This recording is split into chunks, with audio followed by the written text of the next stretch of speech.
They change it every week. So give me 1 second. I'm talking to myself. I'm just have to play some buttons on my computer, so I can't see anything, but I will be back. Okay, here we go. Done. It's working. Look at that. It's a miracle. Okay, so now we're working. And someone else signed on. Okay, welcome. So welcome Al and John and Carol and Dawn and Heidi and Ray and Harvey and Bernice and Georgia and Kelly and Paul and Carol.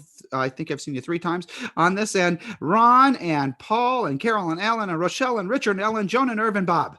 Welcome to Tough Questions on December 10th.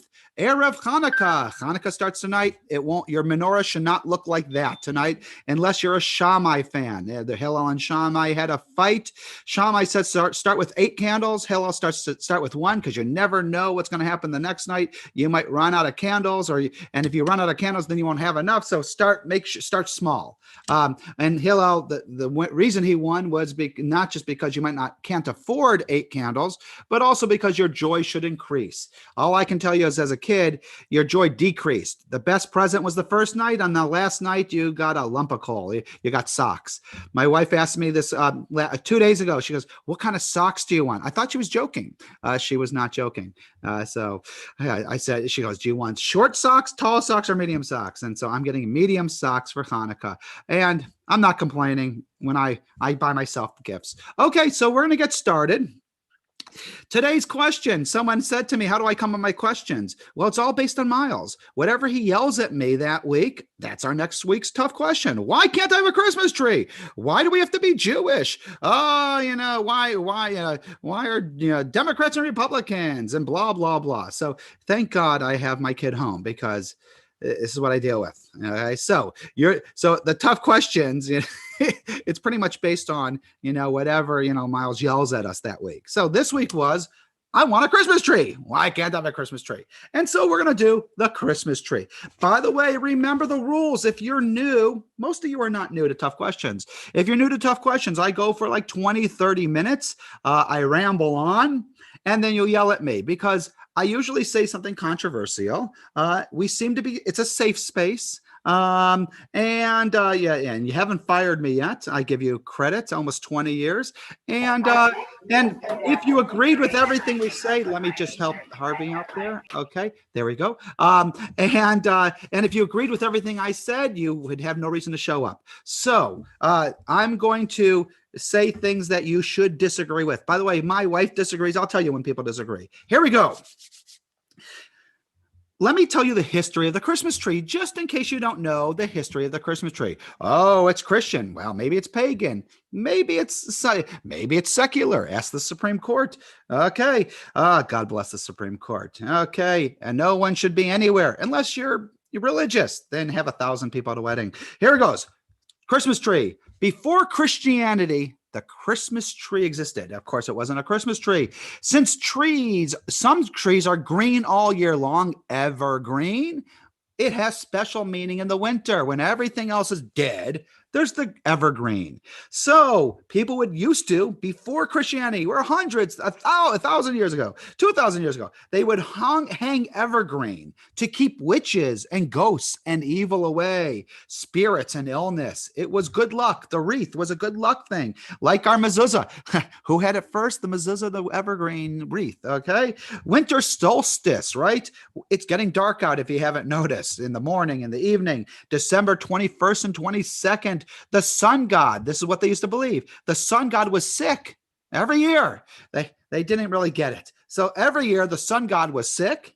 And then at the winter solstice, that's the shortest day of the year, right? It's dark, the darkest day of the year. Now the sun god gets better. So every year the sun god gets sick, right? There's no sun. And then we celebrate because now the sun god is getting better. All right. So there's a celebration of sun or warmth, right? Springtime, renewal, life. The evergreen reminded them that all plants grow again. Don't worry. There's future. When you're depressed, spring, it's like the winter depression. Winter is coming. And then spring comes. Oh, life is renewed. Ancient Egyptians, right? The ancient Egyptians had a god named Ra. He was the sun god. Okay. The green palm rushes, the green, like the palm rushes, symbolize triumph of life over death, right? Immortality. Early Romans had Saturn, this god of Saturn, the god of agriculture. Evergreen trees was a symbol. Northern European Druids, not Jewish Druids, doesn't look like a Jewish. Remember that in what was it? What movie? Spaceballs. Yeah, she's Druish, right? Gruid. She doesn't look Jewish, So that's I thought it was funny. Okay, Northern Europe Druids, the priest of ancient Celts, not Celts, Celts, temples with evergreen symbols of everlasting life. Again, it's still around. Vikings in Scandinavia, evergreens were a special plant of the sun god, Balder. And we're almost now, and let's get to and then finally the Christians come along. All that exists before the Christians. Germany, and now when I say Germany, think like the whole area of the world. It's like, when we study history, when we said Germany, it was the Germanic colonies.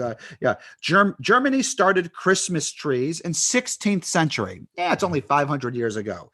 Christians brought decorated trees into their homes. All right. Again, it was a good luck thing before they existed.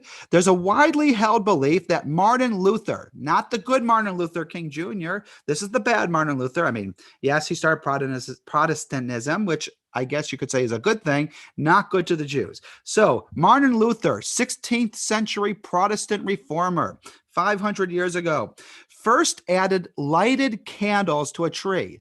By the way, not a good idea, but first added lighted candles to a tree, walking towards his home one winter evening. This is a story. Walking towards his home one winter evening, composing a sermon. He's Martin Luther. He was awed by the brilliance of the stars twinkling amidst the evergreens. To recapture the scene for his family, he erected a tree in the main room and wired its branches with lighted candles. The beginning of the Christmas tree. I've also heard, separating from, history.com, the evergreen symbolizes Jesus, right? May he live forever, blah, blah, blah. The wood of the cross. I've heard that. The wood of the tree, the wood of the cross. So you got this Jesus connotation. Comes much after a Christmas tree existed, or a pagan, winter tree existed. There's even we'll get to it. So Christmas trees. But then we have the Supreme Court. Once upon a time, the Supreme Court rules that, our Supreme Court, that the Christmas tree is a secular symbol. Yeah. When I moved to Pittsburgh, you didn't have Christmas season, you had sparkle season. Let's light up our sparkle tree. Oh, let's celebrate sparkle season. All right, so God bless it. What holiday should I celebrate? I'm American. Isn't Christmas an American holiday? National and secular holidays, Thanksgiving and New Year's, and is Christmas involved? Is it anti-American? We're the only ones without, when we talked about this, like the little lights they put in front of everyone's houses, and then the Jew's house doesn't have it. It's almost like anti-American. Hanukkah becomes a very important holiday because of Christmas, right? Hanukkah is a minor holiday, if you don't know it. It's a rabbi thing. They always, all rabbis say, Hanukkah is a minor holiday. But sometimes when you can't beat them, you join them. So we're going to talk a little about that now too, because I've got the floor until you attack me. Yeah. So and then they put the candles out to light the way for Jesus into the world. Not one of our things, even though they look pretty. And, Santa Claus, the patron saint of children, not our guy. Mensch on the bench. Did you hear this? Someone, where did I just read this? Someone had a mensch on a bench, and they got it. You ever hear this mensch on a bench, right? Because there was elf on a shelf, right? So like some Jew says, hey, mensch on a bench. Someone it's my friend, the rabbi friend of mine who was on the Biden inauguration night. When he's the rabbi who told the story about Biden coming to the shiva. So he was my roommate in rabbi school. We're the only three rabbis. We like each other, Amy, myself, and Michael. And Michael, he posts this thing, and he put this. Really, I didn't tell him this huge, gaudy, blow up Happy Hanukkah menorah on his lawn. And he's like, I had to take my mensch on a bench down because his Jewish neighbors got mad because they said it was a stereotypical Jew. Like the mensch on the bench is like some old Jewish looking guy. Oh, I have here. I just had to get since I'm stuck at home, I got to bring all my Hanukkah decorations home. So Latka Larry, and so Mensch on Bench looks a lot like Latka Larry, like any typical Jew, not like me. And he got in trouble because it was like this Jewish Mensch on the Bench is a Jewish stereotype. So he got in trouble. So instead, now he has this huge blow up Happy Hanukkah thing, which I think is much worse, but I'm not going to tell him that. Okay. Yeah, and when I hung out with my ex-brother-in-law on, cruise ships, because this is my first time in 25 years, I'm home for Christmas, and Fauci on a couchie. Oh, that's so cute. Thank you, Georgia. Is that really true, Georgia? Oh, Fauci on a couchie. Okay, that's unbelievably funny. I'm sure he has a mask Jimmy Fallon had that on his show. Did he have a mask? Like the thing have a mask on too? It's like a little doll. On the couch. Put it on a couch. It looks like Fauci. And then he ended it up saying, "Oh, and it's life size." Oh, gotta watch the YouTube song Fauci on a couch. Oh my God. Okay. You're distracting me, students. Which is what my job and when I was a student. That's the cutest thing ever. So when my ex-brother-in-law, now who we now do not name, was on the cruise with us because we've never been home 25 years for Thanksgiving or Christmas or New Year's kind of thing. I was usually on a cruise ship on Christmas. My ex-brother-in-law, sorry. God bless his soul. He would go to midnight mass and I would go with him. So how do we Jews celebrate Christmas? We turn our lights off. Christmas trees, they've got Christmas trees. Some of us have Christmas trees, not me. Hanukkah, they got Santa Claus. We got Hanukkah Harry. I don't know. Did anyone have Hanukkah Harry as a kid? I did not. I mean, but some do. Some do. And the question is, are we comparing or are we competing? Hanukkah to Christmas, menorahs in the malls. When I came out of rabbi school, okay, look, I'm done with page 1. I only have 2 pages. When I came out of rabbinical school, they really taught us never do the menorah in the mall. Why? Because we've been arguing. Remember, this is like the 80s and 90s. They're like, we've been arguing for years to take religion out of the schools. And, we've been saying, you shouldn't be doing Christmas carols and blah, blah, blah. So how can we start putting religion into the malls? We look like hypocrites. So, there was this big thing as rabbis, do not do the menorahs in the malls. And I'm like, of course, different. And we're not getting rid of Christmas. So I'm like, put the menorah in the mall. If I'm in Macy's and I'm on floor 3, and there's 15 floors of Macy's, and on floor 3 by the bathroom, there's a little corner of blue and white, and it's got like a dreidel and some gelt and some blue and white socks. It makes me happy. At least there's something Jewish. I don't know. I mean, we're not going to win, compete. Come on. But we do give presents on Hanukkah. Now, giving presents on Hanukkah may have been ours first. We used to give gelt on Hanukkah to our kids. And then they came along. They definitely beat us. And then they had 1 night of Christmas. So we did 8 nights of Hanukkah. Then they came up with 12 nights of Christmas. Okay. So, it's 24. I don't know. Okay. So and I have a lot of interfaith families, who have to decide, not even just interfaith. If you convert to Judaism, you now have 2 sets of grandparents, the Christian and the Jewish a lot of times, and the Hanukkah grandparents and the Christmas grandparents. And who do you go to? I was just talking to one of my converts, and they said that they could never they just avoided their families around this time because they didn't want to offend anyone. So they locked the doors, they didn't want their Jewish grandparents to see the Christmas tree. They didn't want their non-Jewish parents, they just couldn't win. So we know the Supreme Court says it's secular, but we also know that in Judaism, we are taught not to imitate the non-Jews. It's kind of a law for us. Do not do what others do. It's in the Torah. It was, we have our thing, they have their thing. Do not imitate the others.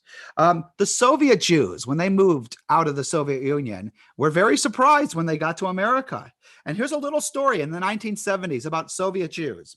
As a young Jewish child in Moscow in the 1970s, remember Refuseniks? Regina Blech spent December anticipating what all Soviet children look forward to. Soviet Russia was not very religious, if you don't know that. All right, so what was she looking forward to? The New Year's tree. The New Year's tree, a magical night when Ded Moroz, brought presents with the help of his granddaughter, Shnugloshka, Snow Maiden. I'm not good on Russian.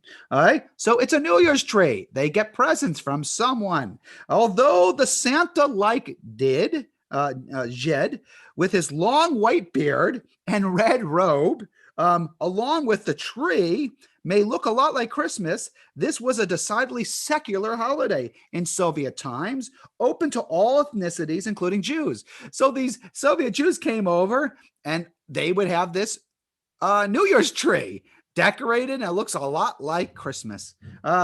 Intermarried Jews. So the intermarried Jews, and boy, I've gotten in so much trouble for this one. I stick to it, by the way. Just said it again. My wife disagreed with me. I think I might have won her over the years, but boy, she disagreed with me in the beginning. And boy, if there's any intermarried Jews here, they get really mad at me because they like, oh, Rabbi, I won this argument 25 years ago and you just ruined my life. I say to my intermarried families, and this part you'll probably kill me on, but not yet. I'm not done rambling. I have one more column, 3/4 done. I tell intermarried families, a lot of times it's the Jewish mother, non-Jewish father, blah, blah, blah. And now I got them. I say, Daddy should have a Christmas tree if Daddy's Christian. And, I said, if you want Daddy to respect Judaism and you got a whole Jewish household, usually the mom and the kids, and you got this a non-Jewish daddy, I said, you could raise your kids and your family with that's Daddy's Christmas tree. And we're going to help them celebrate Christmas. And you can decorate it and blah, blah, blah. And yes, I'm jealous. I think Christmas trees are awesome, but they also look like a mess. And yeah, it's not like I had a Hanukkah bush, which is a Christmas tree with a Jewish star on it. So I tell my interfaith families, not only should they celebrate Hanukkah, they should help Dad celebrate Christmas. I believe that we should show respect to Christmas, not hide from it. I had friends as kids who would never be allowed to go to a Christmas party, right? Jewish kids, Jewish friends, their mothers would never let them go to a Christmas party. Oh my God, what if they went to a Christmas party? They're going to come home Christian. There's a whole blinders thing. Very hard to keep your kids blind from Christmas. So I actually support it. Now, when I give this stuff about Christmas trees, very few rabbis agree with me. So don't worry. If you disagree with me, you're in the majority. And then especially the ones who, like the mother, when they got married, she made him promise to give up the Christmas tree. And then I come along and say, oh, he should have had one. Boy, that's a bad rabbi. Menorah, and then the menorah is in the trees in the malls, right?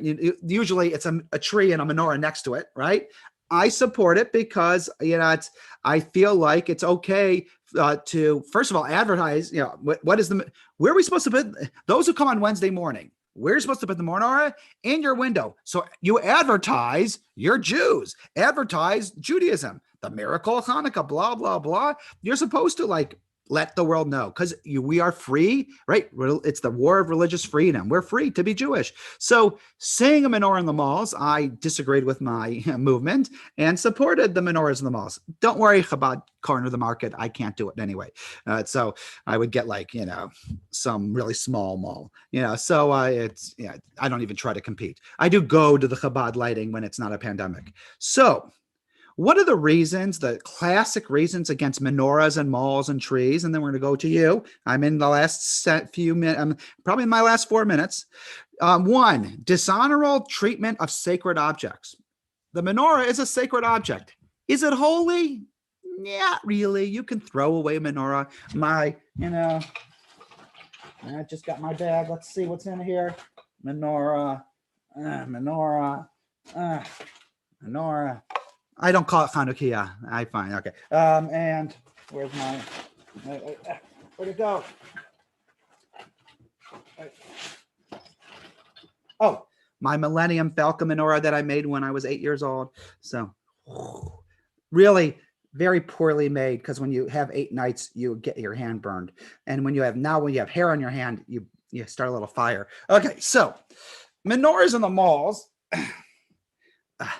Menorahs in the malls, I have to say I kind of like. Now, of course, now there's Kwanzaa and other stuff that, and I support that too. But the idea is that it's not just them. So there is an argument that we're transforming a genuine Jewish religious object into a cultural symbol, because it could lead to some other stuff like the loss of holiness. I've told this in other classes. I have this priest friend, and this priest friend, I said, "Oh, Christmas is coming. You must be so excited." He's like, "Not really." He's like, "It was stolen from us." Yeah. Christmas is a super holy day for these people who believe in stuff, and it was really stolen. It's not holy. It's, it's commercialized, and Mickey Mouse and Jews do it. And so can you imagine if the holiest day of your year, you only had 2 of these 2 big ones, one was stolen, and the Supreme Court says it's secular. That could be offensive to those who actually have faith. So, can we do that to Hanukkah, to lose its holiness? Number 2, Chukot Goyim. Now, Goyim, not in the bad way, of other nations, the imitation of other nations. Maimonides, Rabbi Moses ben Maimon, the most famous rabbi in history. Judaism and the Jewish people remain distinct and recognizably different from the surrounding cultures and peoples. That's why we wear a kippah. We don't wear a kippah because, we're covering our bald spots up. It causes bald spots. No, but we wear kippahs to separate ourselves. We keep kosher to separate ourselves. We are different. And they had their Sabbath was on Saturday. You think Jesus didn't have Shabbat? So they had a Sabbath on Saturday. They moved it to Sunday. So they weren't like us. People want to be different. Imitation is not always a good thing for religions. And I usually say we're stealing there. We have so many rituals. I had a conversion this morning, and one of the rabbis said to the conversion candidate, who's now Jewish, so Mazel Tov, and they said, "How is your home Jewish?" And they're like, "Oh, I have like a Jewish library, blah, blah, blah." And he's like, "Do you have a mezuzah?" You think about, we have a lot of Jewish symbols, throughout the year, in your homes, art, books, mezuzahs, menorahs, boxes of matzah. It's kind of like art. And they've got like Easter and they got Christmas, and to take like one of the big symbols and make it our own, it feels like we're stealing their symbols a little. I said, let them have it. Be nice. Let them have it. Why take it? Why put a Jewish star on top? So the idea of maintaining a Jewish presence, the opposite side, maintaining a Jewish presence during the December holiday season could be said to serve as a legitimate purpose. Maybe it's a good thing that we celebrate Hanukkah along with them. Raise the consciousness of our own people and to educate the public that Jews as well as Christians celebrate a festival during that time of the year, like the Macy's bathroom corner. But let me go to the other side. It could also give misleading impressions. Very popular. False or misleading messages that the 2 holidays are one and the same. What is Hanukkah? The Jewish Christmas. All right. So, if you put up every time, so Amy and I are driving around, because that's what you do. You don't leave your car. You're driving around, and every time I see a blue and white Christmas light decoration house, I'm like, oh, Jews. It's not. It's a pretty, I just think they like the colors blue and white, but I'm always thinking, oh, there's a Jewish house, because there are Jews who put up Hanukkah lights and do put up a Hanukkah bush. They don't believe in Jesus or Christmas. I love Christmas carols. I told you this last week. I used to listen to Christmas carols with my secretary in Augusta all day long. And then when someone walked in, we turned off the radio real quick. I was the soloist for Little Drummer Boy in middle school, the Jewish kid, Cantor's kid. Jesus is our newborn king, and I had a very high voice. They call me Squeaky.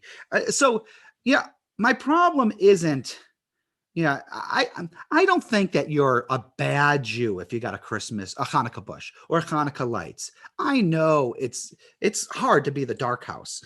And, so my friend put up the most gaudy, big, Hanukkah blow up decoration. I mean, it's Hanukkah because it's like monstrous. I'm telling you, it's the size of the house. It has Happy Hanukkah, looks like menorah. Can't see his house behind it. But I buy Christmas lights on December 26th. They're really cheap at Walmart, and I put them up in my sukkah. And I don't think anyone driving in October. No, wait, what the year? When is Sukkot? So September goes, oh look, a Christmas tree. But so I do use Christmas trees and ornaments. I mean, not their ornaments. We use like stuff that rots, but it's to hang up in our sukkah. So we do have Christmas tree like stuff in our world. I usually say, and this is my last thing, the Christmas tree for the Jews is the Passover Seder. I know that sounds strange, but the Christmas tree for the Christian, who that was their symbol of family and warmth and getting together, for us was the Seder, that was the family moment.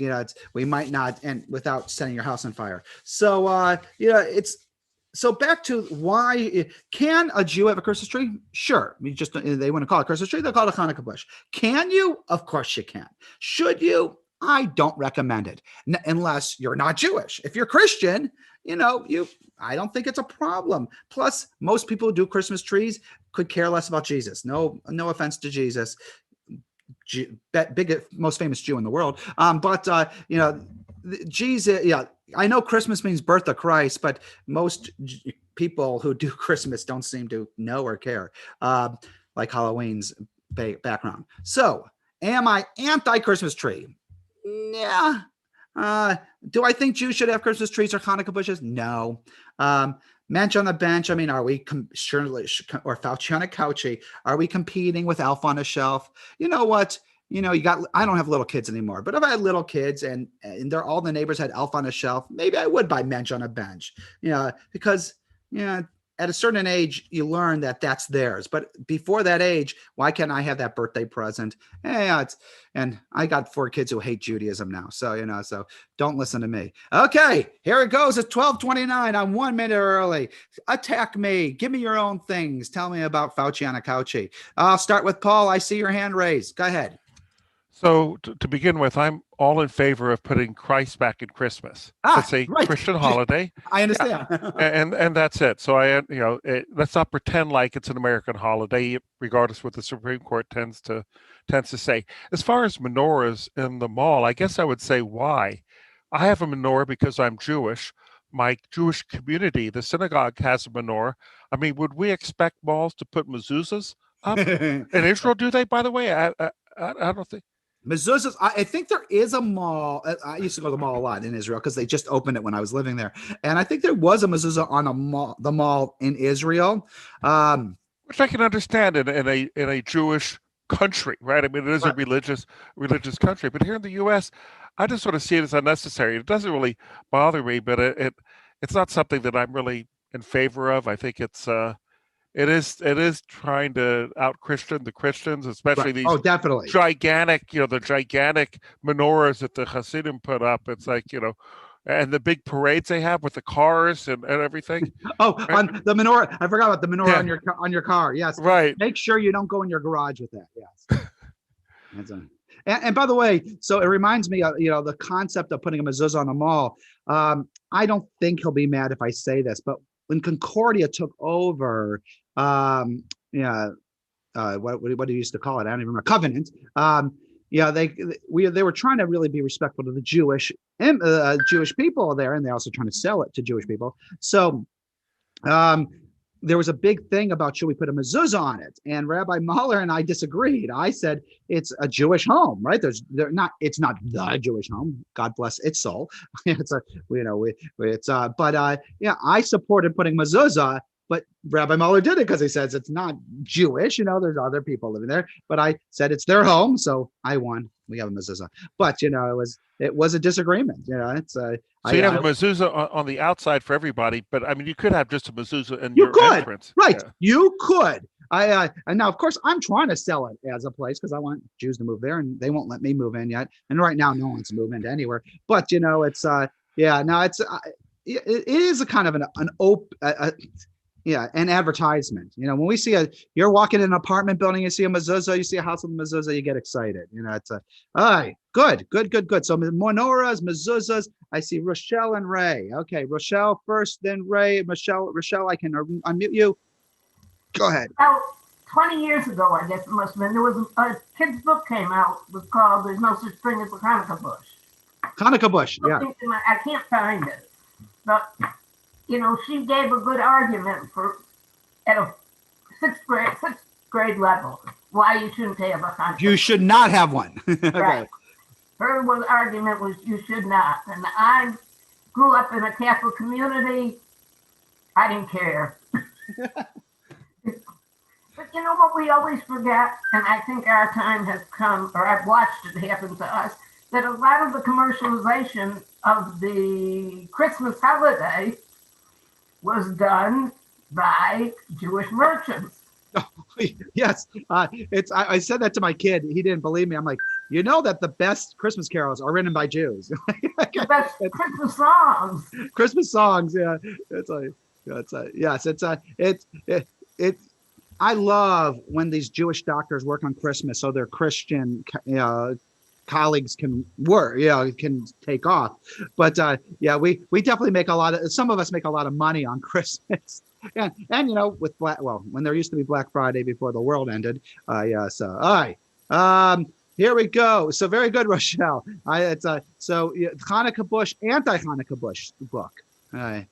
On a 6th level. It's hard. It's hard to tell your kids no, because we're rabbis. You know, it's funny. It's almost harder to argue something as a rabbi when you know it's not really against Jewish law.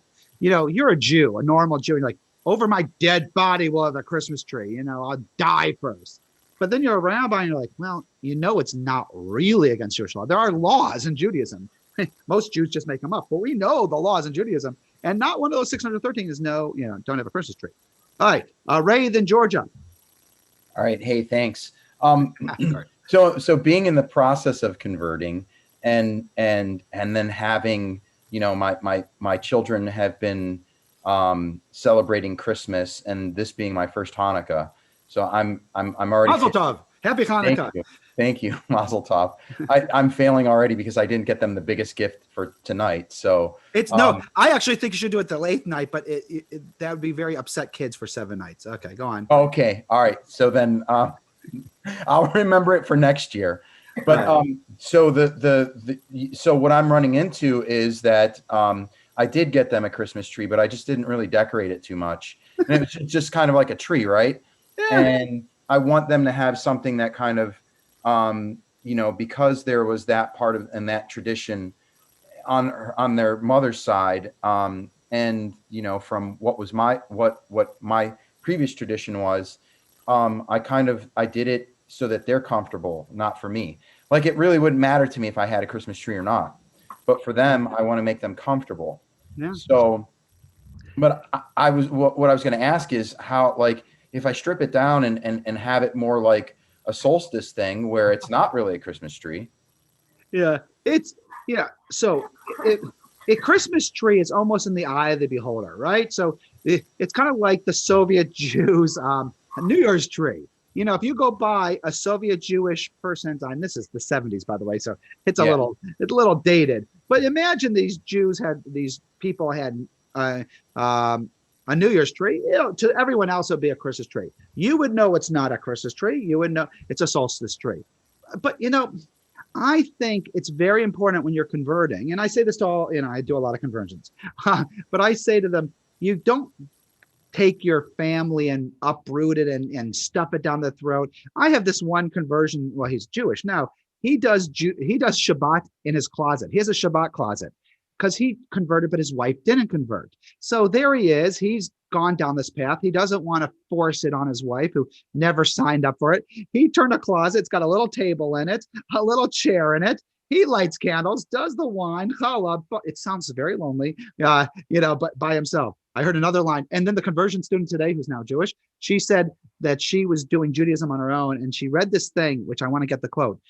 A Jew can't be a Jew without other Jews. I like that line. It's like a bumper sticker. And I thought that was very nice. But you're doing Judaism, but your whole family, I don't know if they signed up for it, so I do think that it's okay to take baby steps. Yeah, it's it's so yeah, and you're probably not decorating it with like Jesus, so No, or crosses, yeah. The other thing is I believe in inclusiveness. So for me, like based off of what you were just talking about, like I feel like if we're going to be inclusive, that welcoming people of all faiths and kind of being open to everybody kind of helps us. Like I wouldn't do it in a closet. I mean, that could be his thing, but like for me, like I'm not recommending that. I thought it was so sad. No, I thought that was sad. No, but for me, like, so for tonight, I'm probably going to have the kids come and listen to the stories and stuff like that, just so they can experience it. So far, the kids have been enjoying it, and I want them to experience it. But I don't want to tell them. I'm giving them the option. Hey, you this is what Daddy does. We can do both. That's what I just told a friend of mine 2 days ago, who's kind of new to Hanukkah in their home, and they got kids and a husband. And I said, and like, what do? You're going to light the menorah and no one else cares. I said, you can invite them. I'm going to light the menorah. You want to join me, kind of thing. Don't be like us. Get down here, because they hate us. So it's but if you have a family, they probably would, those who like you, because none of our kids like us. But if you have people who like you in your family, they might join you. And you know what? They probably like it because it's a choice. It's just like we had to decide whether they're not going to come down on their own, so we just force them to come down. So that's our choice. All right, Georgia, then Chat, and then Al. Georgia, Chat, Al. I like what Ray said about the inclusion, and that's kind of where I was going to go, actually.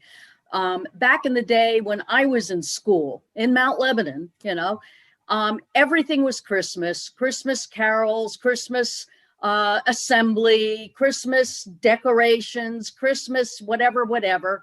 And again, I was in the choir, so I sang all the Christmas songs too. Wasn't good enough to be a soloist, but doesn't matter. And I enjoyed them, and it was fun, and it was nice. And I never really, it didn't bother me one way or the other. What I do like about the way things are now is that back then, there was only Christmas. Right. And there was no recognition that anybody celebrated anything else. Right. It was Christmas, and that was it. And I like the fact that these days, at least there's an awareness that there are other people in the world who don't celebrate Christmas. And some of them are Jews, and they celebrate Hanukkah around the same season. And there's nothing wrong with making that publicly obvious. And I don't have a problem with that. And that's why I don't mind, a big menorah in South Hills Village, if they put one up there or anywhere else. It just recognizes the fact that we aren't all Christian and we aren't all celebrating Christmas. And from that perspective, I think it's a good thing. Yep. And, I remember when the pageants, or whatever they called them, the musical things that we do in like middle school.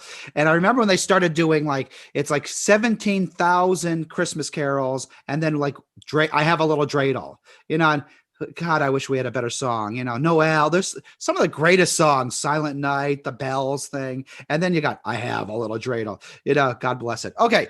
Let me hit some clips. Mount Lebanon didn't even bother with the dreidel song. There was no such now thing. They do. Now they have a dreidel song. Now they might, but not then. Here it goes. Quick chats. Then I go to Al and then Carol. Okay. Hi, Rabbi and all. This is Cliff and Jan. We are bothered that our kids took a holiday picture in front of Daddy's tree and a baby wearing a Santa hat. Are we oversensitive? Of course, you're not oversensitive.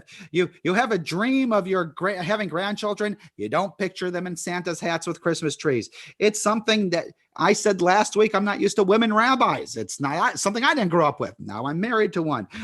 So no, I don't think you're being overly sensitive. I don't think that was your dream. We all of our kids are, special. And, most of us dream of our kids marrying someone and having someone, and it's the boy and the girl, and they have these two kids, a boy and a girl, and they're both Jewish, and they have a dog and a cat, and it rarely ends up that way anymore. But, the idea is that, no, I don't think you're being overly sensitive. I think you just have to be careful.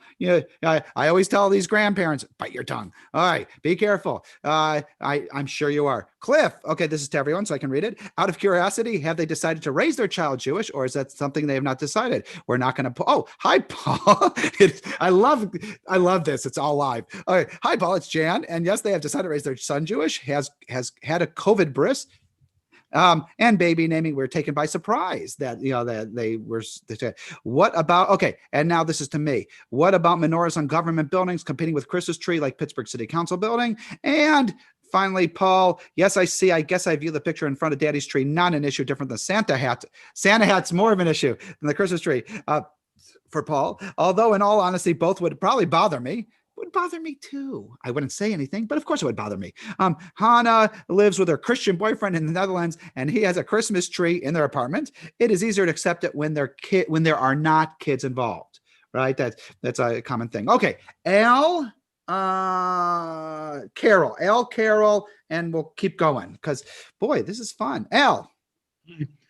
I too grew up in Mount Lebanon quite some time ago, and the entire month of December was Christmas everywhere you looked in the schools and so on. I'm a huge believer in separation of church and state. I don't think you should give that's the sanction of the public schools to Christmas. I have no problem with it in the home. I have no problem with the Christmas tree and mixed marriages. The best advice I thought I had ever gotten was a sermon that Rabbi Michael Gold gave when my children were young. And he just talked simply about, on this issue, how rich Judaism is and how many holidays we have, and to celebrate them completely. And you don't need to compete with Christmas. And we've done that. I mean, the Sukkah, we not only do Shabbos dinner, but we do Havdalah and sing with the kids on Saturday night and Purim. And there's so many other things to do to talk about your own religion, which is so rich and so full of wonderful times for kids that we've never felt a need to try to compete with Christmas. Yeah. So it kind of goes back to what John just asked about government buildings. By the way, if I had a choice and I wasn't king of the world, then I would say no Christmas trees at schools or Santa or whatever in buildings, and no Hanukkah. Yeah, it's not like I disagreed with the concept my movement was saying to me when I came out of school, that we shouldn't support menorahs in the malls because we've been saying we should not have Christmas trees in the malls. But, it's the can't beat them, join them thing. I've given up on trying to get rid of Christmas. So I'm like, at least there's someone else. And by the way, the other thing about Al, what he just said, that's what I say to all families when they complain to me. If someone says to me, oh, I'm so jealous of Halloween and Christmas, I have never heard a Jew in my life who does the other holidays who's so jealous. I mean, yes, I did all those things and I still like Christmas lights, but I never needed Christmas lights because I have so much other stuff. But very often they're not doing Purim. They're not doing Hanukkah. They're not doing Sukkot, which is an amazing holiday, but most people miss it. They're not doing any of it. And then of course they're jealous like of all the other stuff. Carol. And then I saw another hand. I see Carol. Okay, go Carol. I'll unmute you, Carol. I'm coming to you. We hear you. Did you have your hand raised? Yes, I did. Okay, Carol, hit us. Am I unmuted? We can hear you. Okay. I was at a grade Oh, sorry, Carol Golden. school It's class Carol of Adler. 28 kids.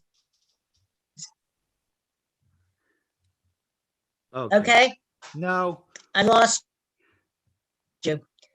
I was at a grade school class of 28 kids, 21 of whom were Jewish, and we sang Deck the Halls with Schmaltz and Challah.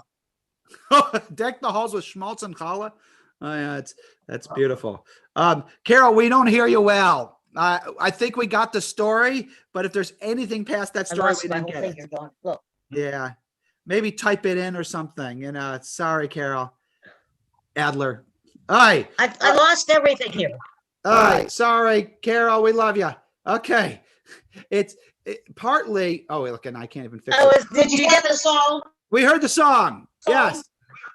Okay, that was it. Okay. That So, was it. okay. what's going on there for people new to Zoom is John and Carol in the same room, and bad things happen to your Zoom I in don't- the same room.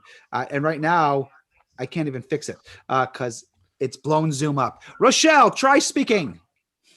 Okay, our family tradition started, a long time, I mean, my parents did it for me, is that we gave Friday night presents, Shabbos presents, every week. Wait, say it again. We gave Shabbos presents Oh, every okay. week. I mean, you buy your kids stuff all the time, so we just always got it on Friday night.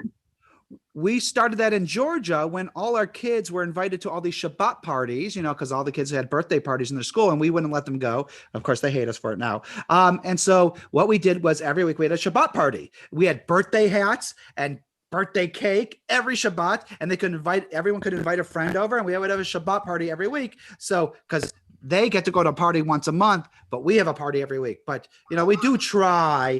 I mean, to help, make up for it. Okay, I'm gonna do something before I call on the next person because I'm trying to fix it. There's another secret way of fixing it. There it goes. Now you'll have. We'll start. I cleaned it. Okay, more hands, attacks, comments, schmaltz songs. I hear a person talking. And it's echoing. Oh, it's Paul. Go ahead. And then, Carol Golden. Really, you do have your hand up. So, Paul and Carol. Okay. Just quickly, you talk about having holidays as Jews, and I grew up in a household where we also celebrate everything, but my mom still felt like maybe I was missing out. She was she grew up in the South, so on Easter she would dye eggs. She just wanted to do that, and I don't know. It was strange. And then one Christmas, for some reason, she decided she was going to give us presents, our kids presents. Because she was afraid we were missing out. I just found it strange. And, she sort of miscalculated. I told her. Did you get Hanukkah presents too? Yes. Oh, yeah. And they gave the big presents on the first night and the last night. But she still felt like maybe I was missing out. And I really wasn't. And I think they only did that one year because my reaction was more like, I always felt like I had it over the Christians because I got the 8 gifts, right? So I never felt like I was missing anything. Yeah, and we didn't get socks in the beginning. Those are good things. And by the way, and Paul, I hear that a lot from the young families. I don't want to take that away from my kid. I don't want them to resent, blah blah blah. And I hear it. And I wonder sometimes, is it the parents more worried than the kid? So that was the case for me. Example, right? Yep. That was definitely the case, and it's because they made such a big deal about everything else. I thought that was a really good point that Al made earlier. Yep. Carol Golden and Heidi. Okay, I'm coming to you, Carol. Got it. Okay. I grew up in a house that we were Jewish and we knew it, but holidays were not a big deal. And, people talk about Seders when they were 4 or 5 years old. My mother never did it. Huh. I don't know why, but with taking offense at a holiday card, I was reading the chats, until I read that there was a tree and a hat on the kid, I wasn't offended at all. Right. My grandchildren are all Jewish, and we've gotten holiday cards or season's greetings cards or whatever for years. Now I think they quit. They're too old, but never anything on it that indicated that they were Jewish. Was just a season's greeting card. I have friends who send them with their kids on them, and they're not Jewish, but there's also no religious icon or whatever on it. It's just a seasonal card. Now, the little Santa hat, that would have put me over the edge. Isn't that interesting? Yeah. And maybe the tree too, because I grew up in New Jersey. It was all Christmas from even before Thanksgiving. That was it. Christmas was life. And then now you go into a store on December 26th or 27th and 2 people are talking. How was Christmas? Awful. After 15 minutes, the kids were done. I was ready to kill them all. They opened the packages. There was a lot of debris and they couldn't find anything they liked. And let down after 20 days of getting ready. Big letdown. So we went to the movies. I went to the movies too. And then I went for Chinese food. But that's what you do. Yeah. I think the Santa hat would have been a little much. Interesting. It's very good. Hi, Heidi, we hear you.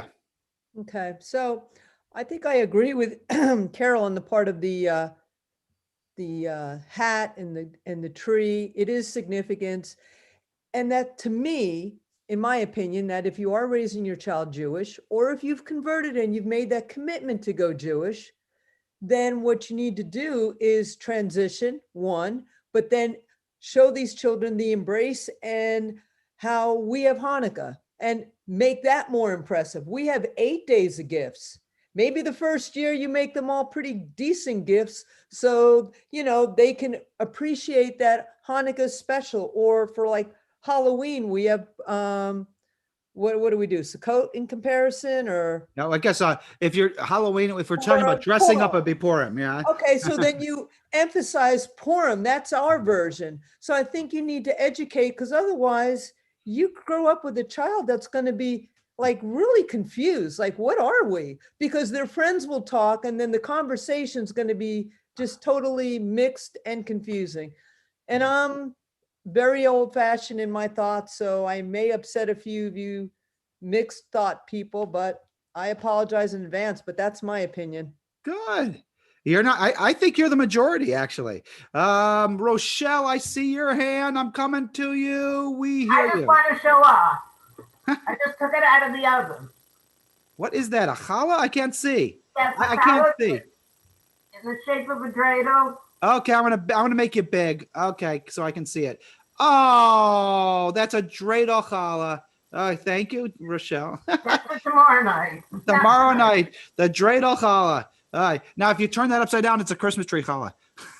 Sorry. Now it's got a hay on it. So very good. Mazel tov.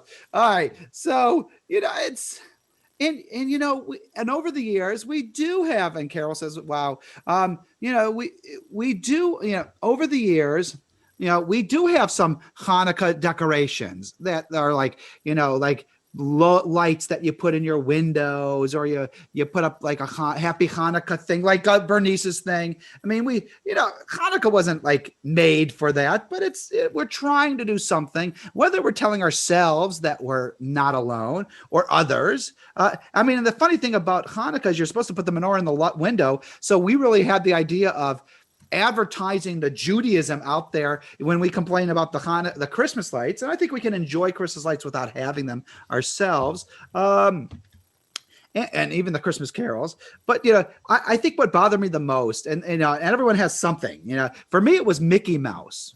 We're on vacation, and it's usually somewhere warm, and it's on Christmas. So we go to Disney World or Disneyland, whichever warm place you're at.